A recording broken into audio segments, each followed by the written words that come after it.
Good morning and welcome back to the Little Phonery. Now, I don't want this to become the Little Phonery channel of charge ports. That is not the plan. However, it is coming up for 10 to 9 in the morning and we've had our first job just be dropped off. This is the Samsung S7, not the S7 Edge, although that's basically the same. Is it the same job? Same charge port, maybe a different job.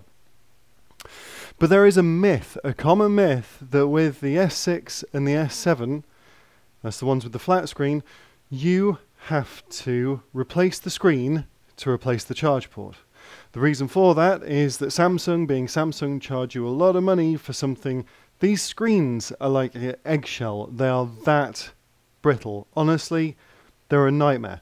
But the way that they've designed the charge ports, you've got your charge port here, it's connected to a little button for your home key, and then it's got ribbons, little ribbons that go round the edge of the frame on the inside and sit under the screen, which is of course glued down really strongly.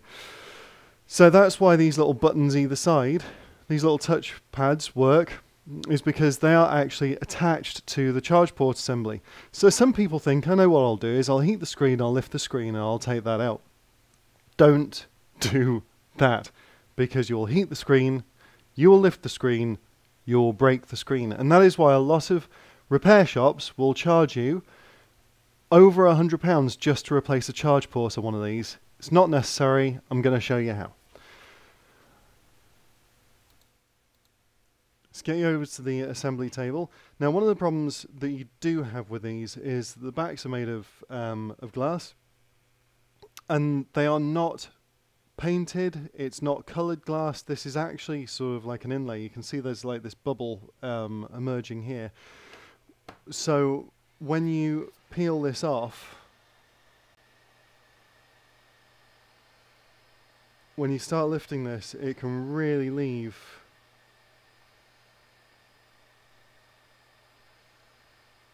some nasty mess.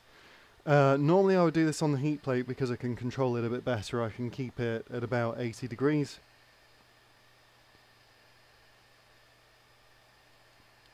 But I'm doing 100 degrees because it's as low as my my cheap hot air gun goes, so you can actually just see me getting this off.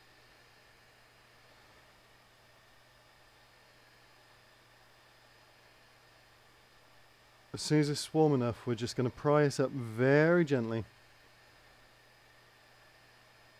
And then we're going to start running a plastic pick. If I break it, I break it and I'll replace it. But obviously, we'd much prefer not to. Now this, again, isn't something I would recommend you do at home. I just want to find something to prop this up on, actually, because I will use the weight of the handle of my little makeshift pry tool there to start telling me when the adhesive is soft. So as I'm heating it, I'm watching the red handle of my my makeshift pry tool. I'm going to try to make this quick because my repairs, like the ones I video anyway, are running into close to an hour, and I really don't want that. So what are we at now? We're at 4 minutes and we're already opening the phone. This is great.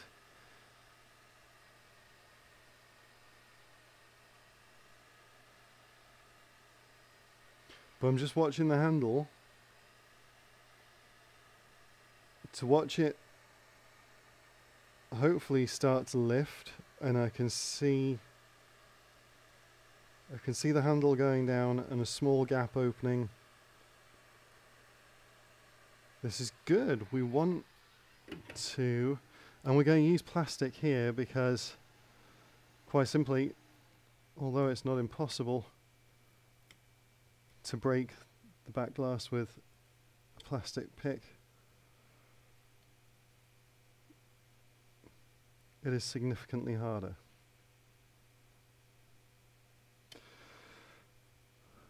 Understandably, because it's flexible, people. if you ever get fed up with the way that I talk to you, by the way, please, leave your comment in the comments and tell me, James, stop talking to me like a prick. I ain't no fool. If you've seen this done before, by the way, just skip it. Go. You don't have to watch it. You don't have to stick around and leave a video. Leave a comment. I truly believe that we live in a world where there is not enough self-restraint when it comes to not needing to say anything. So I do live by the old adage, if you've got nothing nice to say or nothing constructive to say, don't say anything at all. As simple as that. It's a waste of time and your energy, and I'm probably not going to read it.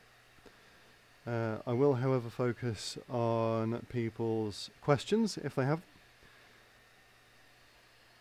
And just general decency.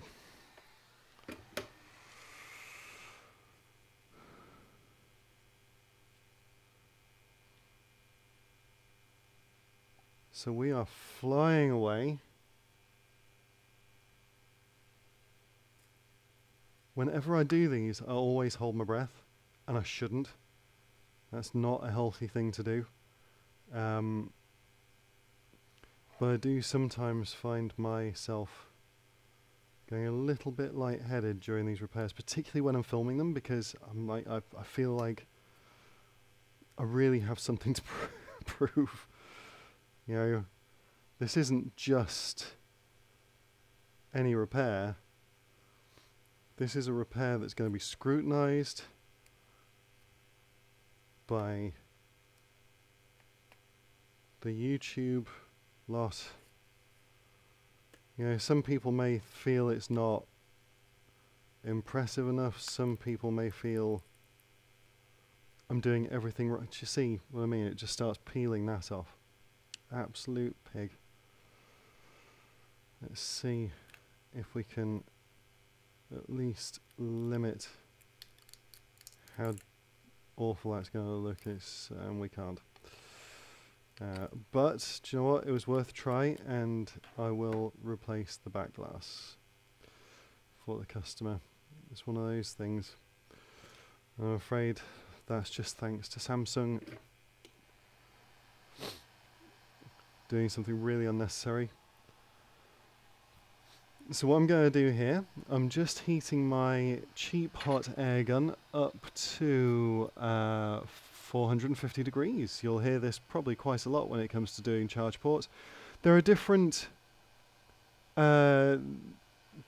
schools of thought on removing micro USB and USB-C charge ports from motherboards and phones like this.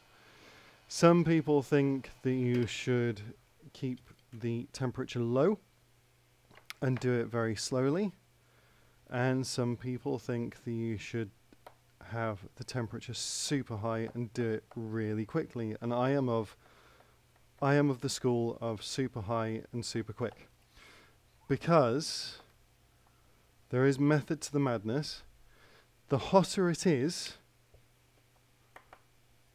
the faster the solder will melt, and as long as you have covered the other potentially affectable, is that a word? The other easy to affect components, then you don't have a problem.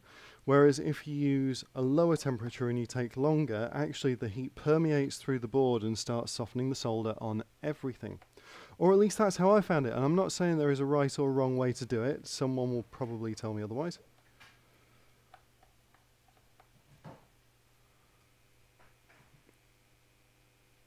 But that just works for me. And it always has. So far, I've not had it actually cause a problem once.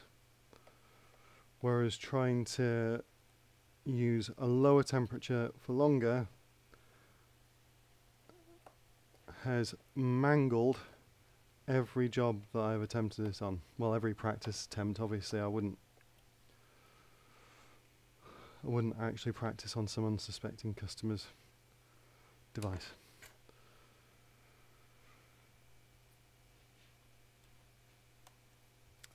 So we've got all this stuff around the back, which this is your wireless charging coil.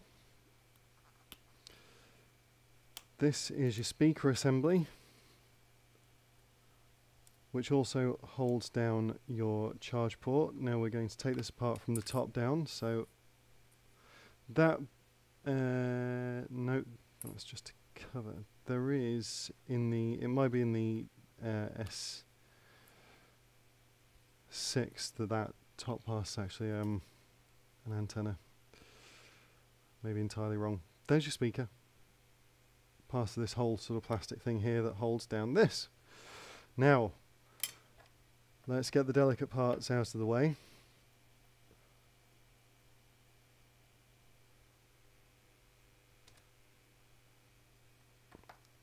Because what we don't want to do is replace one problem with another by frying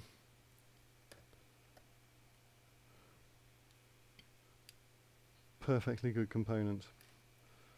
So there's your headphone jack, that's out.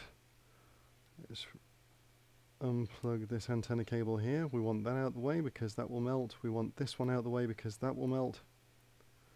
And if it doesn't melt, it's just in the way. You don't want it.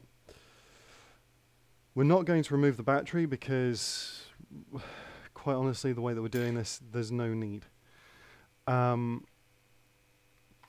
I do normally, yes, I've got a razor blade here, which is a nice thick piece of metal. Excuse me, I'm about to sneeze. Am I? I'm not. Right.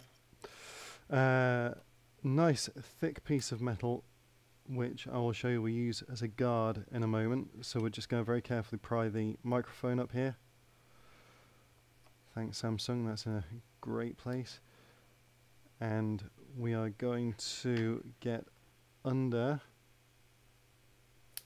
the board just by very, very carefully prying it out. It is stuck down, just to be an extra pig.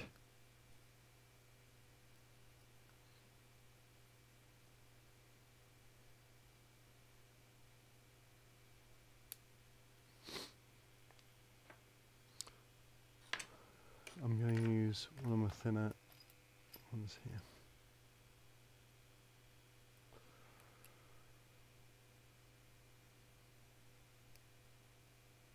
So we've got to be careful because on the back of here there is,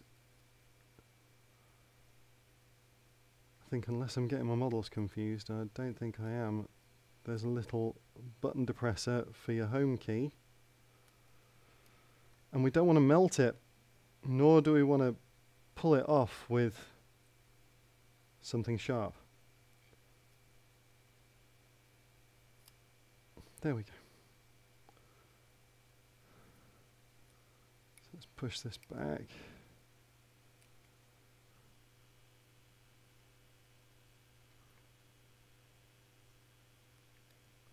Get under there. So you've got to be quite nimble with this thing. I mean, it's yeah, they've not designed it to work on. To be completely honest, I think they've designed it to be as much of a pain in the backside as possible, so if you need a repair, you just upgrade. And there we go. So it's now sitting out so we can get to it. That's what we want. I'm going to use my little pry tool again just to lift this up. Now, can't see on the back of here, but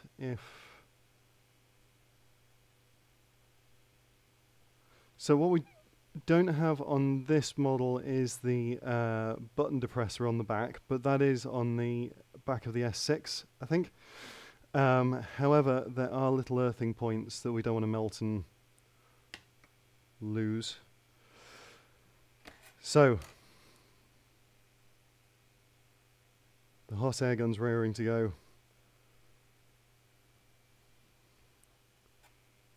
I'm not using the microscope for this, don't need it. In fact, it will probably just get in the way. We're going to be blowing in that direction because we've covered our components with a razor blade here. I'm just going to actually fold the microphone back. We've covered delicate components with a razor blade, which is great, but if we start, of course, if you blow the other way, you're just going to blow hot air under the razor blade. So this is just logic, folks. Yeah. Ready?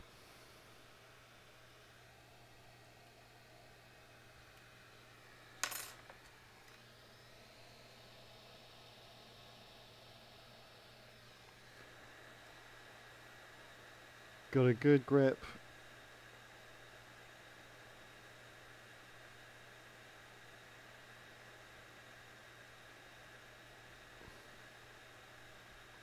Hot, fast and off. There you go. And if you look under there, we've got nothing is melted, which is exactly what we want. We have no... So the little plastic connector for the headphone jack is all intact. We've not torn any ribbons. That's all looking good. The microphone was out of the way, so we are going to slide this back under, just create a little edge to work on whilst we are under the microscope. So come along.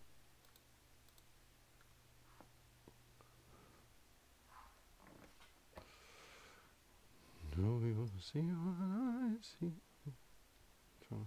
That's Christmas song, isn't it?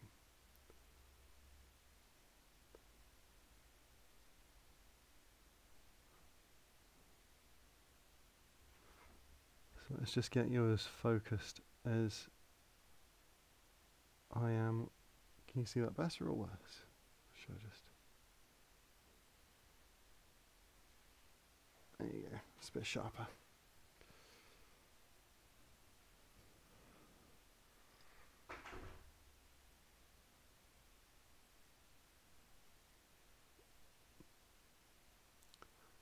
So, what we've now got to do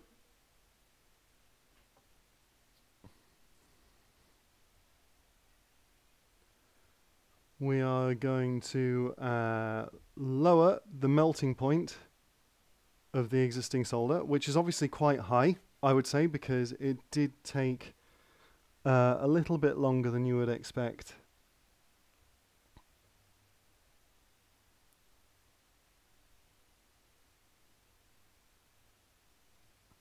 Then you would expect 450 degrees of heat to need. Put my... Honestly, I'm dreadful for this. I'm dreadful for not putting my extraction fan on, and I'm going to give myself cancer.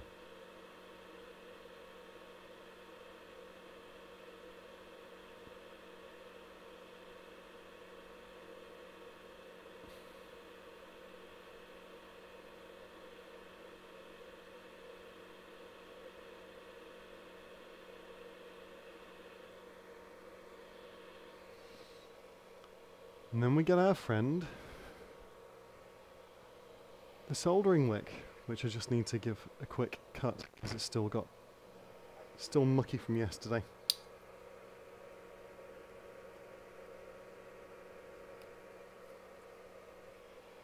Get rid of the nasty bit. Honestly, you can't do this job without a soldering wick. It's absolutely essential. How long are we at?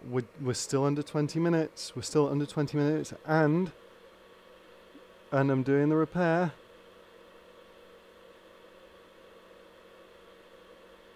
I am doing the repair and I'm talking. And so far, I haven't done anything ridiculously stupid.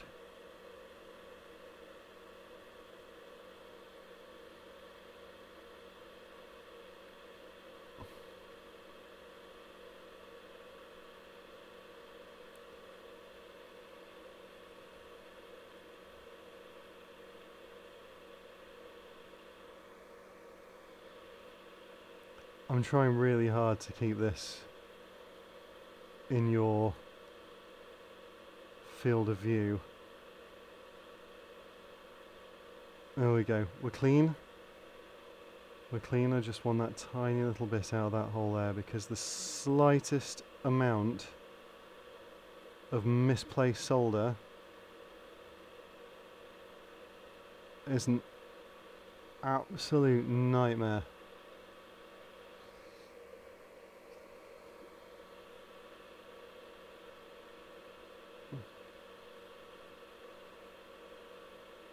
I don't want lumps anywhere. Nothing at all. So, we are going to now put, I'm going to lower the temperature because I need it to spreading, not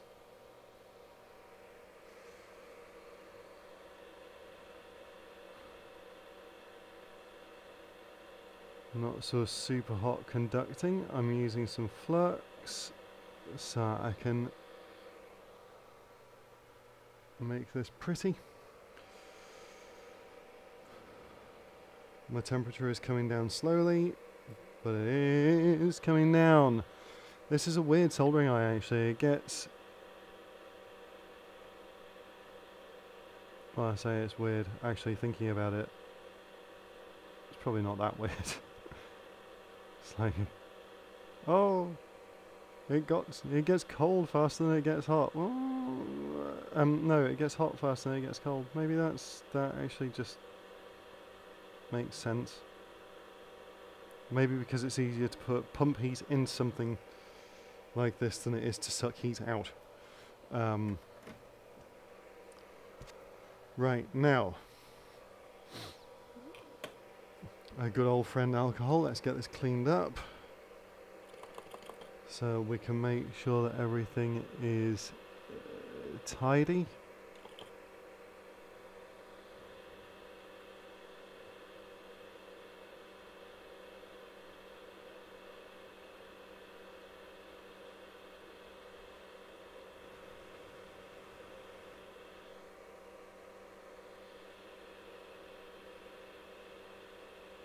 That looks good to me. Now, I'm going to show you a cheat.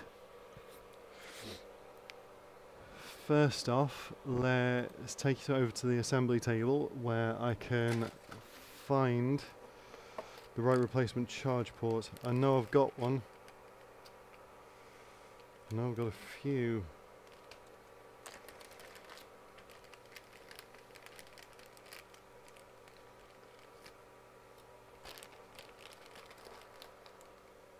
There we go.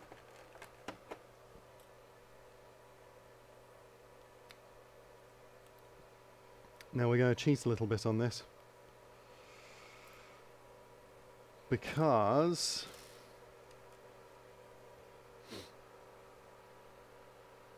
no, I'm just going to show you under the microscope, by the way. This, let's get you back over here.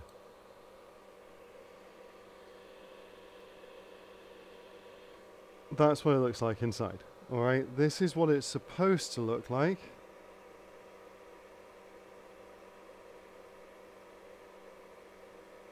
There's a tongue, little copper contacts, and this is the one that we've taken out, which is just a black, oh, it's just a black hole. Just looks like soot. The gentleman was cleaning it out, as people do, and the tongue just snapped out. There you go. It happens. Right, we are still at quite a reasonable time. Let's get you back in focus, sorry. We've got our pads nicely done, and I'm going to show you a bit of a cheat.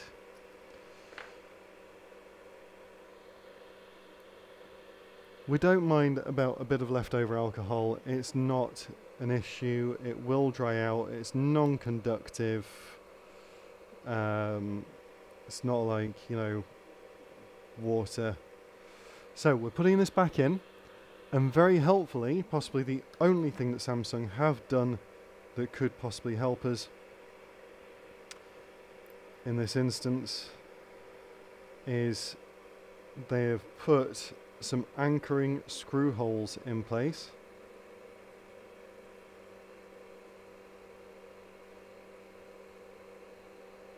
So we're going to force this charge port into place. We're getting there.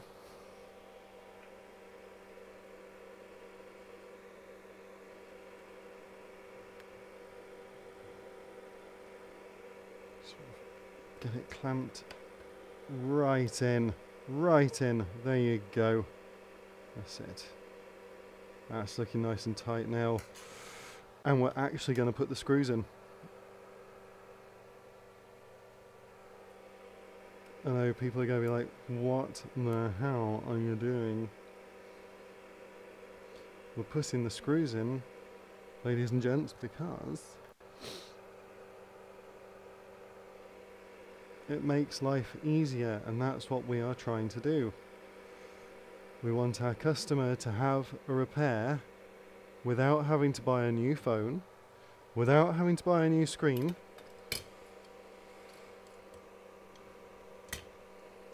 We're going to get this at an angle.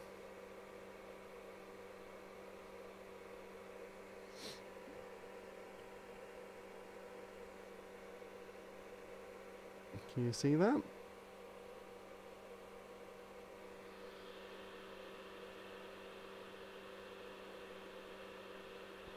So everything's held in place, which is awesome. That's what we want. We're going to get our broken tweezers because actually it just gives me a nice point to work with without having to worry about where the other side of the tweezers are. And we are going to start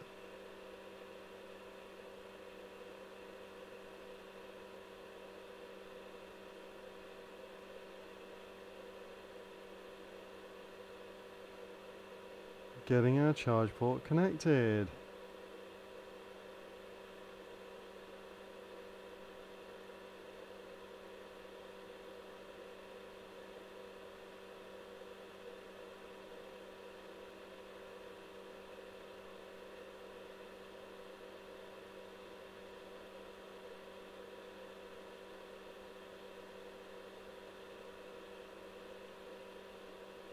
That is as neat as a pin. Fan off.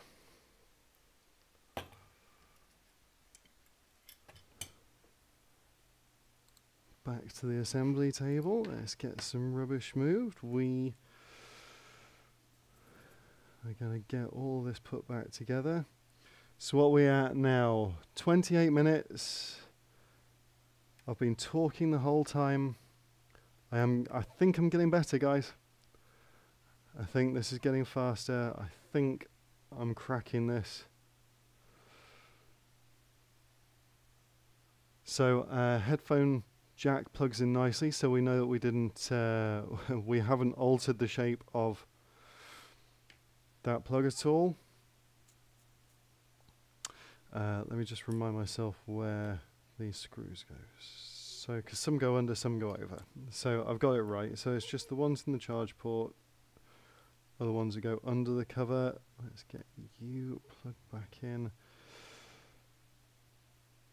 Now, before I go to try to charge this and panic because it's not working, I have to remember that, of course, I unplugged the battery before we started doing this. So I have to remember to plug it back in. Honestly, the amount of times I give myself a shock. What have I done? Where's it gone wrong? The most routine thing to do.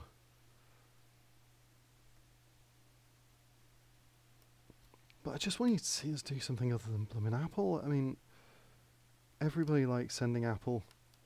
It's a lot of the times very, very easy and very low cost to fix. Particularly in comparison to things like this, where, you know, nearly did, you know, I've just said that. Plug the battery in.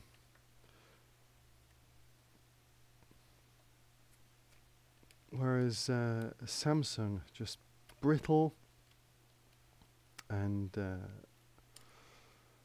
quite honestly, they're really cheap for what they charge you. And then they make their parts really expensive so that you are forced to upgrade. It's not... I mean, I'm not saying that Apple are perfect, they certainly aren't. The Genius Bar, give me a break. I've got a MacBook here that I'm going to be doing a job on soon for you. That also has a charging problem. The Genius Bar have said that it is irreparable.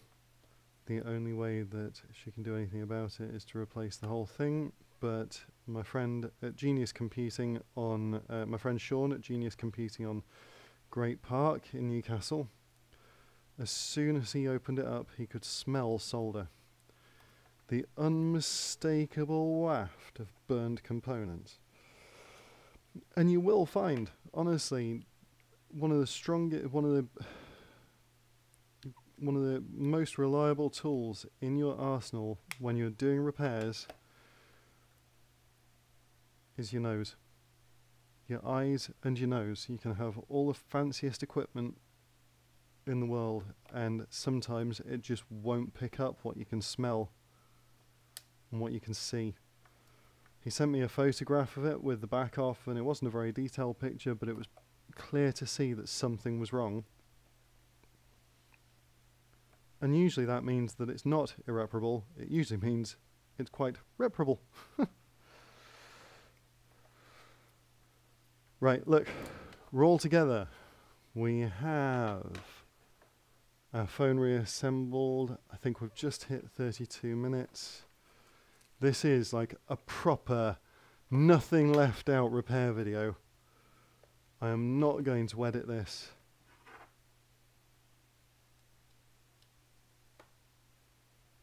Look at that.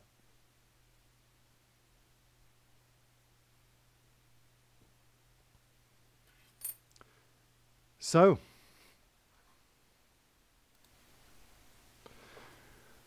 if you have a Samsung S6 or S7 or another Samsung with an awkward charge port that someone has told you need to get the screen replaced to fix the charge port on, or worse yet, that actually it can't be done, then they're wrong.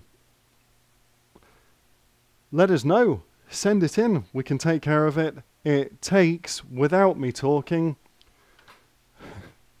about 32 minutes. Well, without me talking, about 25.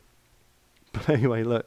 Samsung S7 charge port replaced without removing, lifting the screen, the battery, the motherboard, taking the whole phone to pieces, and in around about 25 minutes. Thank you very much for watching. Take care.